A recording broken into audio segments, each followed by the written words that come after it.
We've seen a few different types of resurrections in Game of Thrones and in A Song of Ice and Fire.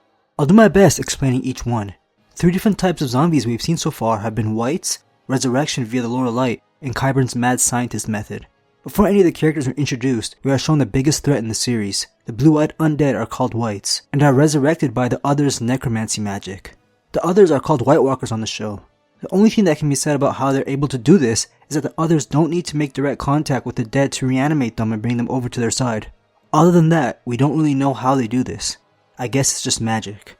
We see from a scene in episode 6 of season 7 that killing a White Walker will also take out all the wights that he has created, which means every White Walker can reanimate corpses, not only the Night King.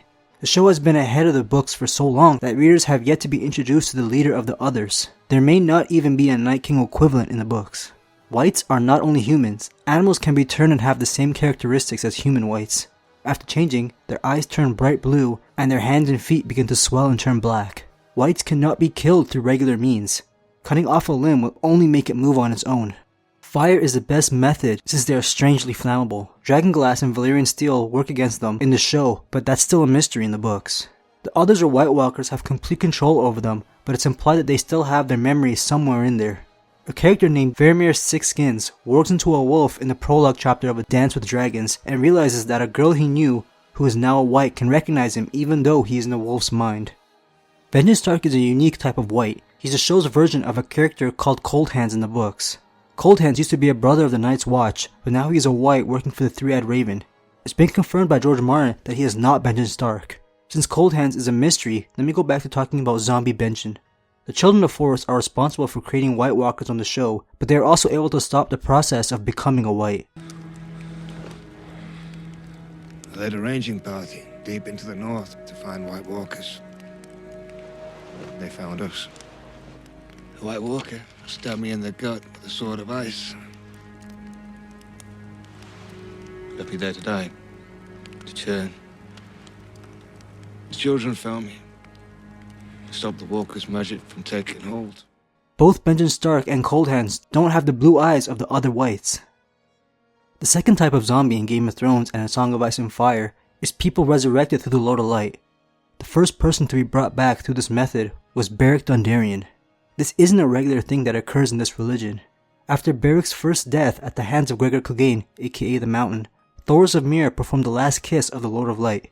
When a follower of the Lord of Light dies, priests fill their mouth with fire and breathe flame into the dead because they believe that fire cleanses. After this ritual, Beric was unexpectedly brought back to life. What makes this whole situation even weirder is Beric has never been a very important character and Thoros has never been the best Red Priest. The miracle wouldn't stop there. He would be killed and revived 6 times, each resurrection coming with a cost. Beric would lose a piece of himself each time. He was changing as a person and losing some of his memories. While Beric may still be alive in the show, in A Feast for Crows he died for the last time. The Brotherhood without banners ran into Catelyn Stark's corpse after the Red Wedding, and Beric was convinced to try and revive her after Thoros of Myr refused. Beric performed the last kiss onto Catelyn, but this time it took the life of the one performing the last kiss. Catelyn Stark becomes the new leader of the Brotherhood without banners and is set on getting revenge on the Lannisters, Freys, and Boltons for what they did to her family. Thoros of Myr and some of the others leave the group after her takeover. Catelyn is now referred to as Lady Stoneheart.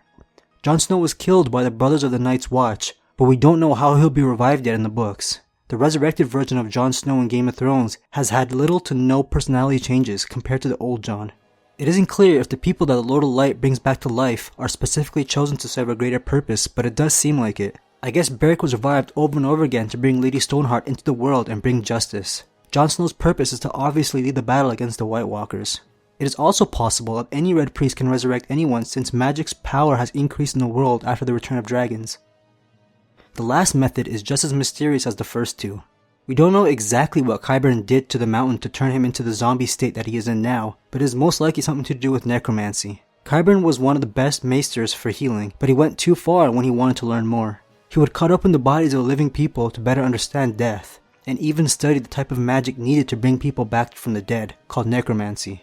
Qyburn was removed from the Citadel and stripped of his chains for his experiments in dark magic and with the living. Under Cersei, he was allowed to continue with his experiments, and the results were Robert Strong. After the trial by combat with Oberyn, the Mountain was so severely poisoned that it would be impossible for him to live. Next thing you know, Cersei appoints a new member of the King's Guard who happens to be just as large as the mountain, but too shy to show his face. Qyburn was somehow able to make him perfectly obedient to Cersei's demands. The side effects of this type of magic has yet to be shown. There are some mentions of resurrections in the books since this is a series filled with lore from its ancient times.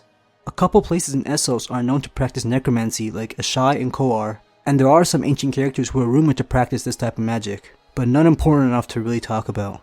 If you guys think I missed something, the comment section is where your thoughts will be heard. Thanks for watching guys, I'll see you in another video.